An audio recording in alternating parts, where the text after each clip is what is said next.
I would like to thank the organizers of this wonderful economics teaching conference for inviting me to talk about my recent book. I'm really grateful for the opportunity. So this is the book. Let me give you a little bit of a background for writing this book. There seems to be a question that virtually all people ask at some point in their life. And the question is, what can I do to learn more effectively? For instructors, the related question is, what can I do to teach more effectively? And for me, the search for the answers actually started a long time ago, probably 23 years ago, when I first started teaching English as a foreign language back in the Czech Republic in order to support myself throughout university studies. And in fact, it accelerated in 2005 when I started lecturing large classes in a university setting. And it seems to me that there's these two main ingredients to effective learning. Most people really focus on the how. What can we do? What are the tips? What do we do in the classroom? What tools, what learning tools do we use? But it seems that there's another very important ingredient that's often overlooked, and that's the why. That is really the deeper intention, the inner motivation for learning and teaching in the first place. And it seems most obvious that how important this other ingredient is when we actually watch little kids to learn.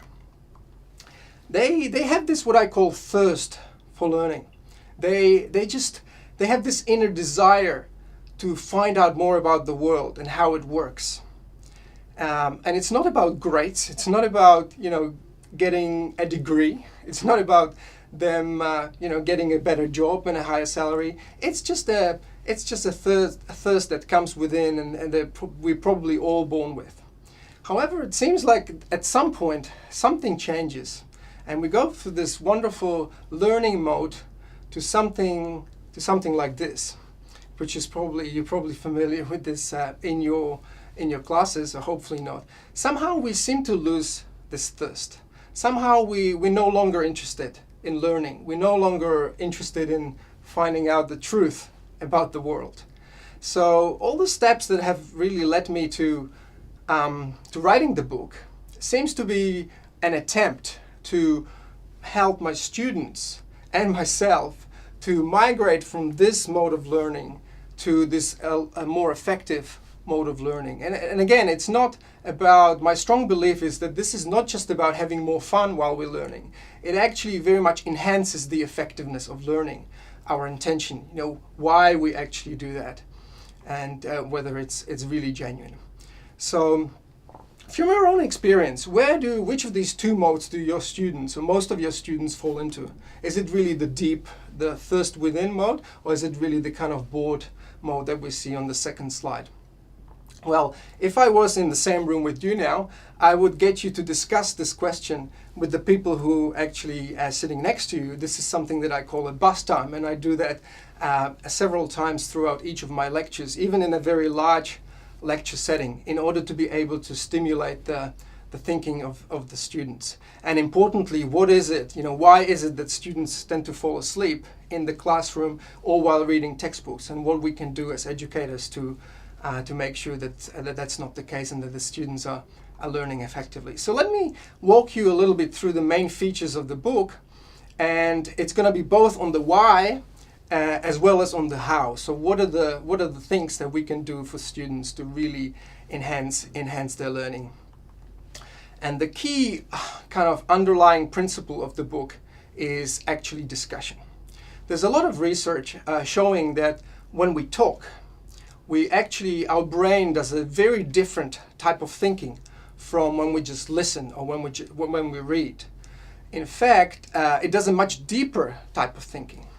There is research, for example, Ross and Goll, in their book, look at how much students remember 2 days after they've learned something. And the bottom line is that we remember very little, about 10% of what we read, only after 2 days. Imagine. 20% of what we hear, a little bit more when it's all combined, but we actually remember about 70% of what we discuss. And in fact, we remember almost everything when we try to teach it someone else, which is probably why many of us have become educators in order to be able to understand things at a little bit of a deeper level. So I think this is, the book is actually trying to embrace discussion at many different levels. The key level is the fact that the book is actually a big discussion. It's based on these video interviews with highly esteemed Australian economists and policymakers, which I've recorded over the past few years for my students, so they were always in the audience so that they can ask questions. And if you want to access the raw interviews, you can find them on my YouTube channel. So the book is really not so much about learning facts, although there's many facts about the economy. It's mainly about the method. It's really about trying to teach the students how to ask the right questions and how to approach them so that we can actually come up with good answers. So it's very much about the deep thinking and deep learning as opposed to some surface learning, some memorizing of facts. That is not really the intention of the book at all. So in terms of instructors, the book will be most beneficial to those who believe in the power of discussion and who believe in interaction with the students and who believe in engagement in the classes. Another important area of the book, or important emphasis of the book, is the real world focus. It seems that economics has this really bad reputation. That's why it's called a dismal science. Most people think it's about boring definitions and curve shifting and theories and mathematical models.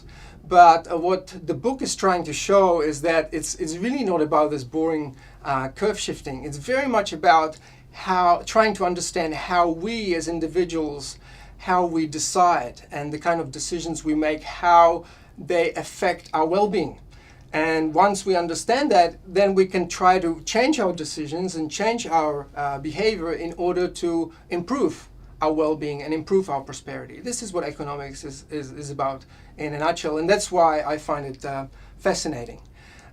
So let me just demonstrate what I just said by telling you that there's actually not a single equation in the book. It's very non-technical. Well, I should say that there's an exception.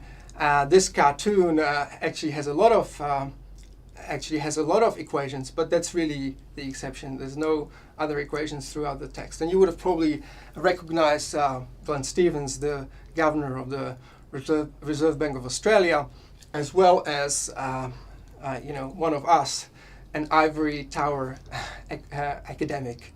Now, don't get me wrong. I also use these sort of complicated models in my research. But I think what we as economics educators have to do, in fact, as researchers, what we have to do is go beyond and try to communicate the findings of our research to a kind of wider audience of policymakers as well as the general public in a way that they can actually understand. So what's the next aspect? One of them, and it goes back to the thirst for learning that I talked about earlier, it's just trying to and make it fun. So I had this crazy idea one day that I would come up with a cartoon joke for all the different sections of the book. So there's 16 jokes throughout the book that would demonstrate various kind of economic concepts or economic ideas. This one is about the incentives associated with the baby bonus introduction in Australia in 2004. Now, the important aspect of the book is also learning by doing. So the reader is not really an outsider who's just reading somebody's views, but the reader is in the front seat. The reader is really the person who is in charge. So I get the reader to think about themselves as a policymaker who's in charge of the economy, whose job is to try to design all the various policies for the various areas in order to make sure that they actually improve people's welfare. And so the book touches on healthcare system. It touches on the optimal design of the pension system. It looks at monetary and fiscal policy. It looks at even things like climate change and banking regulations, financial systems. So each of those areas has one chapter devoted to, And the idea, again, is to think about how we can apply these economic theories in order to design better policies. And so it's really about the decision-making process. It's not about some little facts about the economy. And one important thing that I would like to say is that some people might be hesitant to think, well, this is an Australian kind of book. Why should we just listen to Australian economists? Well, it seems like Australian economists have been very good at designing policies, because many policies in Australia are actually used as a role model for the design of policies in many other countries. Think of our healthcare system, for example, even more so our tertiary education financing system, or our pension system. Many of those have been imitated in other countries. In fact, many of the policies have been designed or co-designed by people who are featured in the book. For example, Bruce Chapman, the designer of the pioneering HECS scheme for tertiary education financing, and the scheme has been imitated by many countries over the years. So another important aspect of the book, if I get this thing working, is actually the kind of scope. So it looks at both micro and macroeconomic schemes, and it actually looks at both the long run and the short-term perspective. So it should really be accessible to, it's not overly kind of deep in many areas, so it should be accessible to a first-year economics student, but the audience is much wider. You can even think of more advanced students, even PhD students. You can think of private or public sector economists that might find it very useful. In fact, even non-economists, people from policy background or politics, may find the kind of discussion in the book quite illuminating of their own perspective. So it seems like the book is really most beneficial to these inquisitive students, to students who don't like memorizing facts and who don't like rote learning, but who actually like to think independently for themselves and try to apply what they learn to the real world. It's also very suitable for a flipped classroom type of concept where the students go out, they read the chapter, they answer some kind of questions, and they come in and discuss them with their classmates and discuss them with the teacher.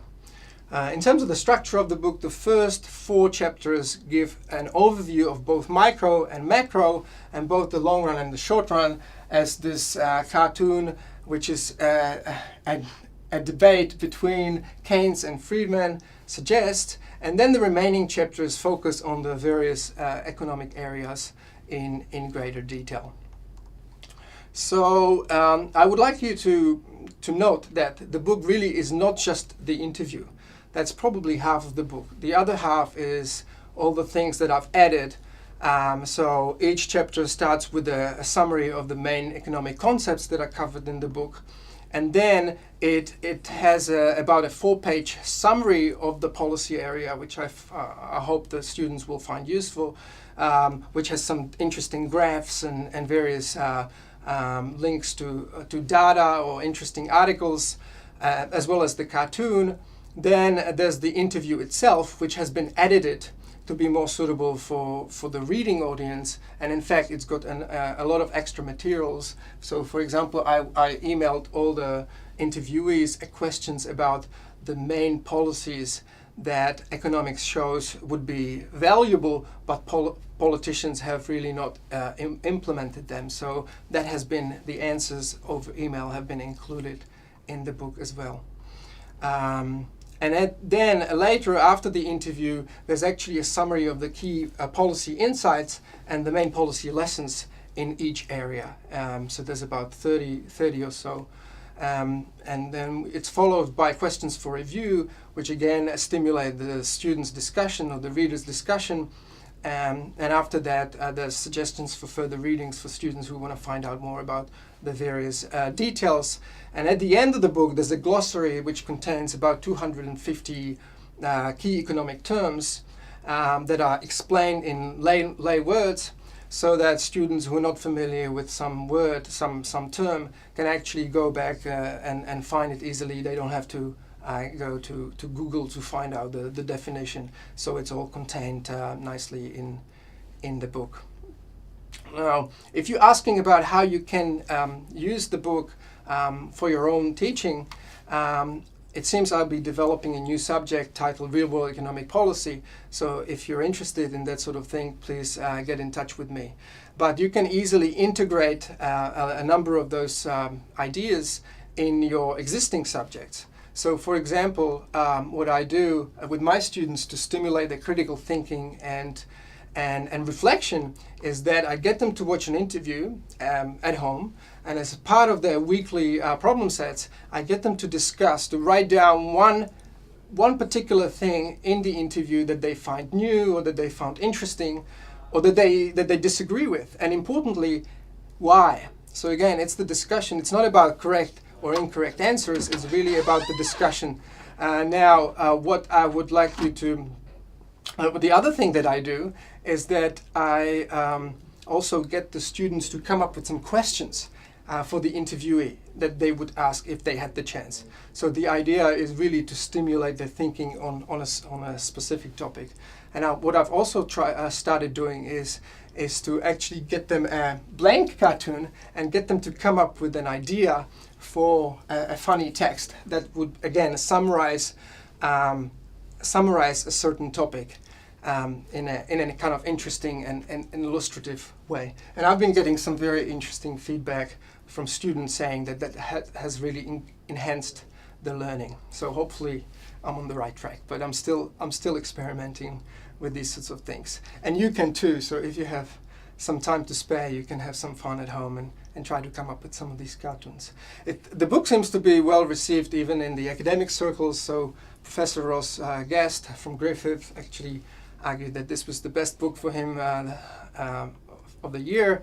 John Quiggin wrote a nice blog post, and in fact there's formal reviews on the way in the Economic Record and Agenda that should be published soon.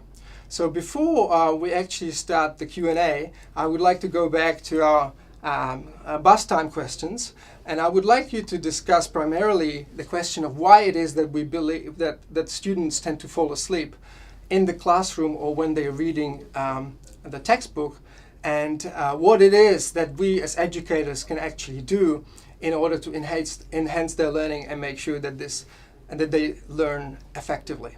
And if you have some time to spare, so obviously discuss it with the person who is sitting close to you.